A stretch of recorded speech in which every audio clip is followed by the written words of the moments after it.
another nail in my coffin. Hey everybody, it's me, your friendly neighborhood Uncle Pete, and this is my series Nails in a Coffin, where we learn that with great kills, there must also come great nails.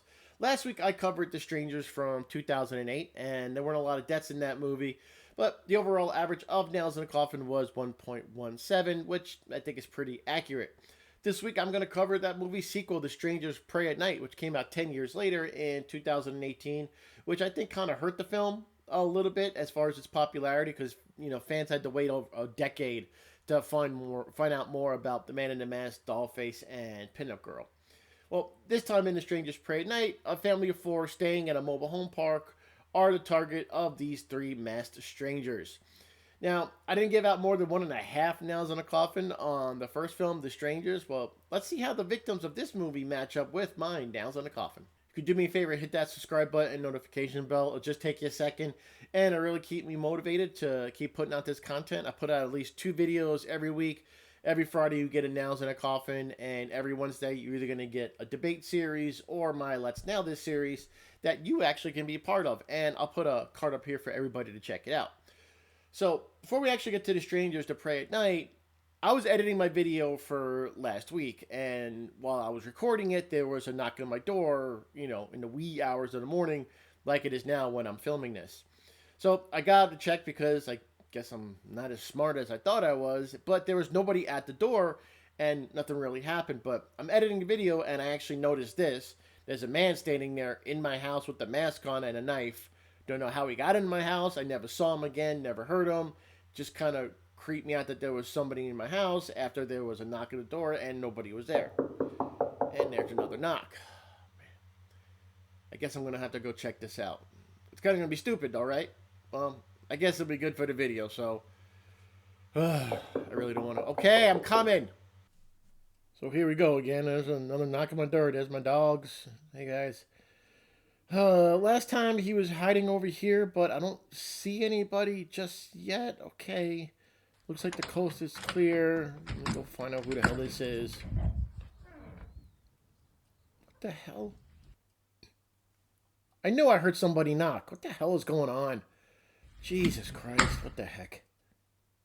Ah! God damn, that hurt. What the hell is going on? Christ. Sorry, everybody. So,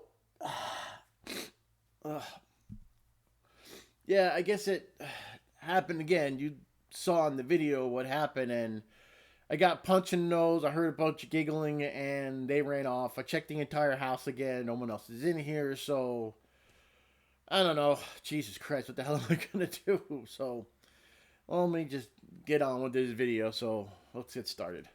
The movie starts at night in a trailer park with a pickup pulling up to one of the trailers. There's music playing from the truck, waking up a woman in the trailer. She gets up, looks out the window to see where the music is coming from. When she turns around, she sees Dollface in her home. Gee, that sounds familiar. She asks why she's there, and then we get a shot of outside on the trailer. Next, we see Dollface lay down in the bed next to the woman's husband. They were killed off screen, so I'm not going to be able to nail them. Parents Mike and Cindy are getting ready to go on a trip with their children, Kinsey and Luke. Kinsey is being sent off to boarding school to her history of bad behavior. They first plan to spend a getaway with their aunt and uncle at Gateway Lake, where the trailer park is, before they drop Kinsey off at boarding school. She's your typical moody teen who really is just kind of full of piss and vinegar at the moment.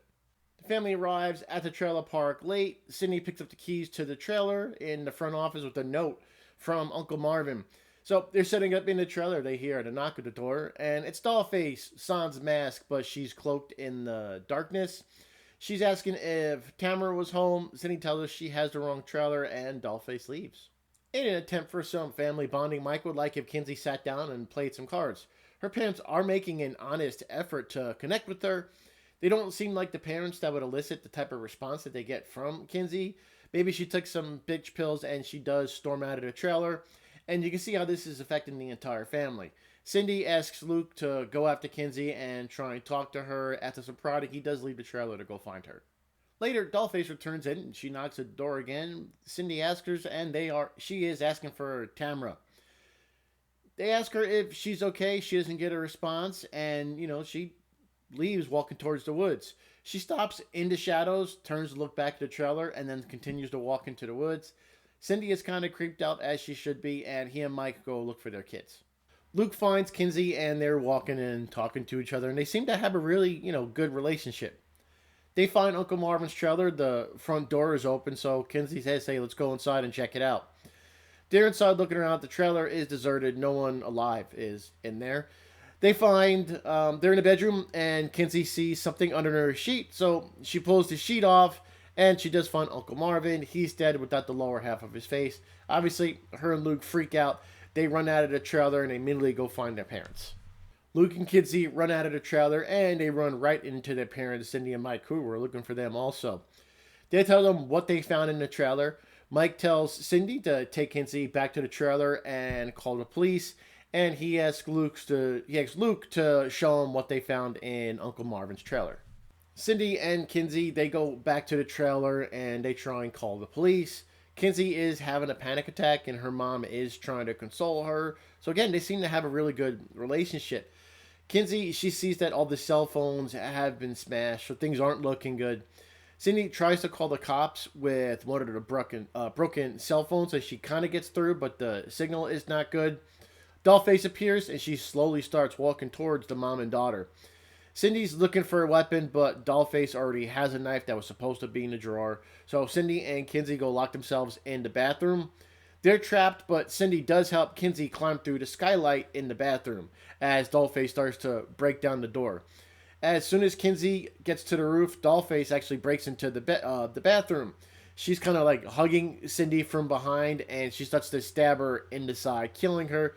Meanwhile, Cindy is telling Kinsey to go run, and then while she's being stabbed to death, she does love Kinsey, so it's kind of a sad death. This was our first on-screen death, and I'm going to award Cindy 2.5 nails in a coffin.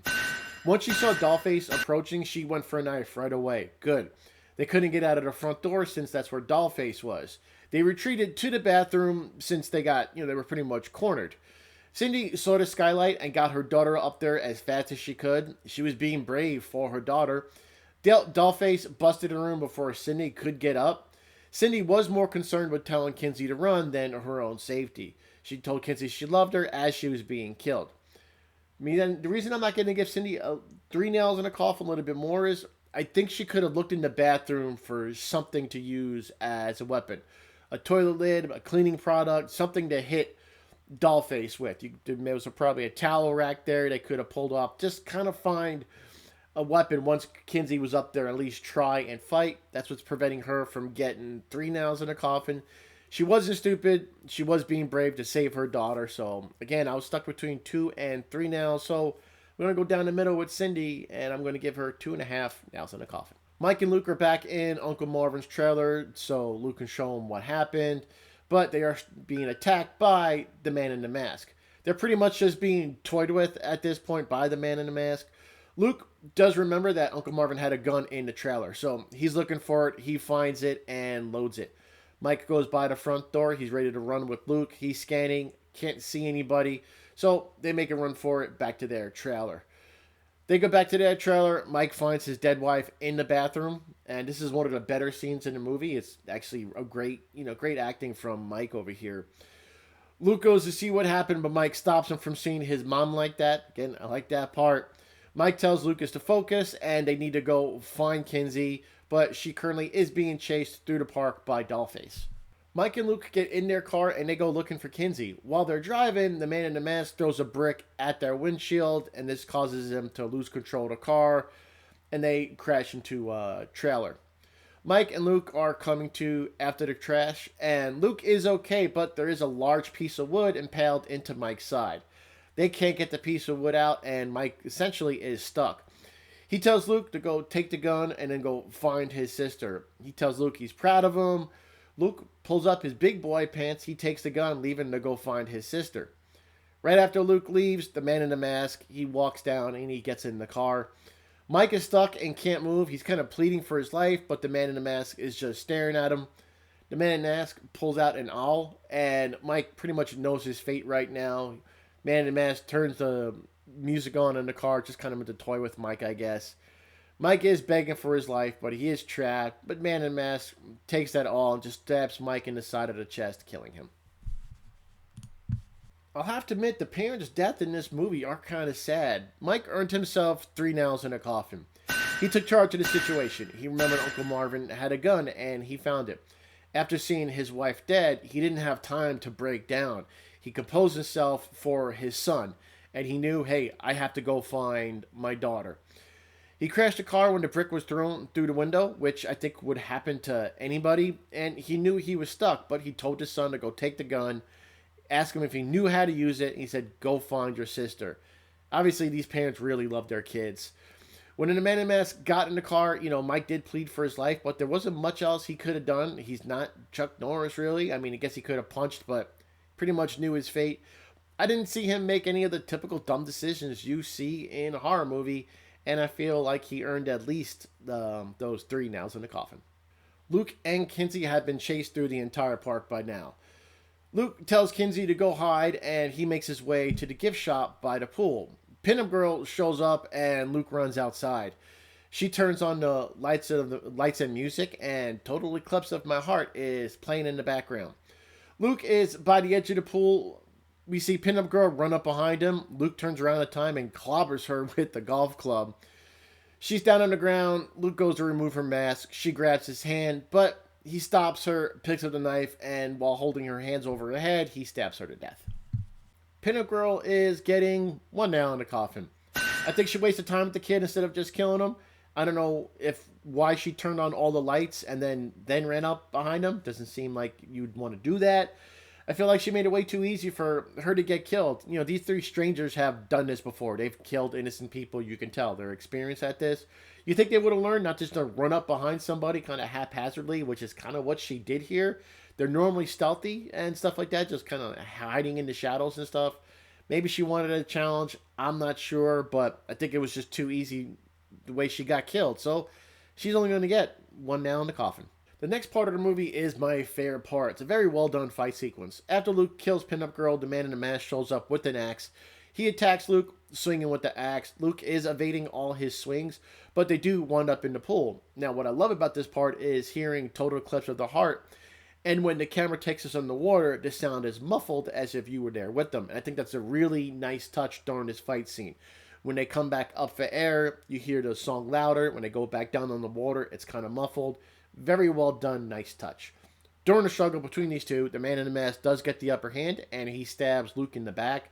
He kind of leaves Luke for dead, floating in the pool, and the Man in the Mask leaves. Luke is not dead, but he does kind of float close to the edge of the pool. Kinsey shows up and helps him out of the pool. She hides him in the pool house while she tries to go find some help. Kinsey is running across the lawn, and Dollface is following her. Kinsey makes it to the road where she trips and falls, and she's actually almost hit by a cop car. He gets out of the car to help her. She's frantic, and she's trying to explain to him what's going on and that her brother needs help. His focus right now is to get this young girl to safety, get her some help. He's directing her back into his police vehicle so he can figure out what's going on. And as he's trying to calm her down, find information out, Dollface does walk up behind him, and she slashes his throat with a knife, killing him. This police officer earned himself 2 nails in a coffin. He had to stop his car right away to avoid hitting Kinsey. He was probably responding to that quick call Cindy had made early in the film. Kinsey was just, pretty much hysterical, and she couldn't even get the words out, which is totally understandable. The cop was just trying to calm her down and get her in the car so he can, get her safe and find out what was going on. He was attacked from behind while he was helping somebody, and I really didn't see him do anything stupid. He was kind of in the wrong place at the wrong time, and an unfortunate victim of circumstance in law enforcement. And when I see kills like that, normally I'm harder on law enforcement, but I really didn't see him do anything stupid. So with this situation, I'm going to go and give the cop 2 nails in the coffin. Kinsey, she actually gets in the cop car and locks the door, but the keys aren't in it. It's on the cop, and Dollface is standing outside the car taunting Kinsey. She has the keys, she unlocks the door, and she's now in the car slashing at Kinsey with a knife. Kinsey was able to kick Dollface back, giving her enough time to grab the cop's shotgun. She points it at Dollface, who's kind of like half inside the car right now.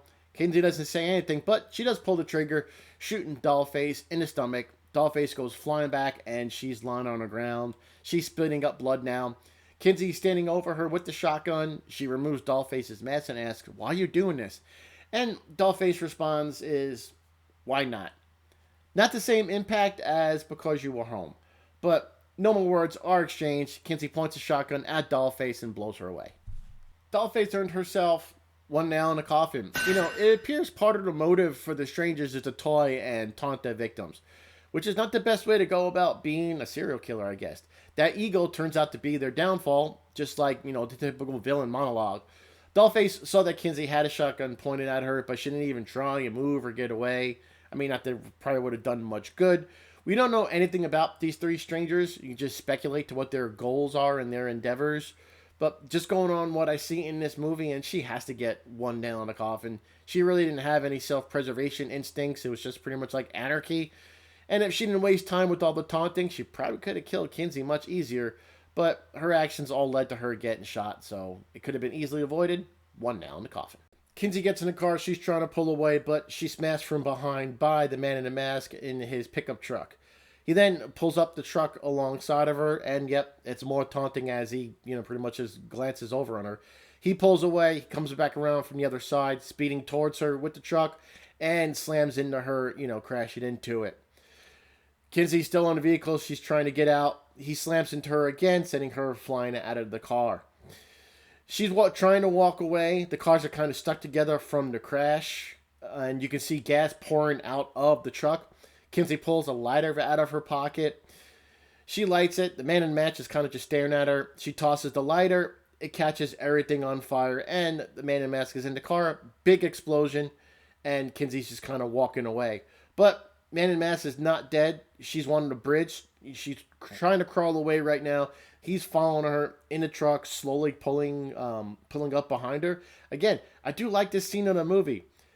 Truck stops. Man in the mask gets out of the car. You can tell he's burnt. The mask is kind of melted to his head. He falls down to his knees. Kinsey is just kind of looking in shock. He pulls a big shard of glass out of his gut, drops it on the floor. Kinsey is looking in shock, and he collapses down to the ground.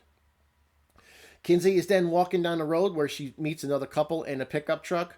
But before she gets in, man in the mask attacks her, swings the axe at her. Kinsey jumps in the bed of the truck. The woman is pulling away. He's swinging at her with the axe. Kinsey finds a bat, smacks him in the head, sending him to the ground, and she's screaming a la Texas Chainsaw Massacre, ending as the man in the mask dies. He was our final death in Pray at Night, and the man in the mask is awarded 2 nails in a coffin. It's kind of hard to rate when the villain gets killed, since most likely they would not have been killed if they weren't a killer, but I'm still going to give the man in the mask a few more points, since it was harder to kill him than the others. He was burnt to hell, and he was still going for the kill. He pulled a big shard of glass out of his gut, and, he was still trying to go, finish the kill. Now, I feel like the ambiguousness of the stranger's motive is something that I did enjoy, and he kept going for Kinsey, probably knowing he was going to die. The kill was more important than his own life. The strangers really are not about self-preservation, which is why I really can't give him more than 2 nails, but since it took such a large effort to kill him, I'm going to do a little extra and give the man in the mask 2 nails in the coffin. Movie ends. Kinsey is in Luke's hospital room. He's all hooked up to tubes, trying to recuperate. She really does love her brother. She gives him a kiss on the forehead, which is kind of sweet. This girl's been through hell. She's going to get a drink of water. She's filling a cup up, and as she's taking a sip, she does get startled by a knock at the door. You can tell she's terrified. She drops the cup. Water splashes everywhere. She's just staring at the door with the knock, and you can see the terror on her face, and then the screen cuts to black and the movie. There we go, ladies and gentlemen. Those are all my nails in a coffin for The Strangers Pray at Night. Here's a summary of all the nails I've awarded. And we can compare that to Strangers, which I covered last week. Strangers had an average of 1.17 nails in a coffin. There were only 3 deaths in that movie, and I gave 1.5 nails was the highest. The other 2 people got 1 nails because it was pretty stupid the way that they died, their decisions. Pray Night is doing much better with an average of 1.92 nails in a coffin, and I think that's going to go to namely Mike and Cindy, the way they were more concerned about their children's safeties than their own health. So I gotta give them credit for that. which is why I gave them more nails in the coffin. Thanks again for watching. I really do appreciate it. It looks like the sun is coming up now, so no more knocks at the door, so I guess I should be okay. Well, see next week if I'm still here. Hopefully I am. Thanks again for watching, and please hope you consider hitting that subscribe button if you haven't done so already. Really go a long way, keeping me motivated to keep putting these videos out. I put a Nails in a Coffin video out every Friday, and every Wednesday I alternate between a debate series that I'm doing with my friend Carlin and my Let's Nail This series. I'll put some cards up here for you to check out. Really appreciate it. I did like this movie. I think I like it a little bit better than The First Strangers, namely because the performances of the mom and dad, I thought they did a great job. They were probably some of the better parts in that movie. And that pool scene going in and out of the water with Luke and the Man in the Mask was very well done. Favorite part of both movies. So take care of yourselves, take care of each other, and be good to each other. I am your friendly neighborhood Uncle Pete. Remember, with great kills, there must also come great nails.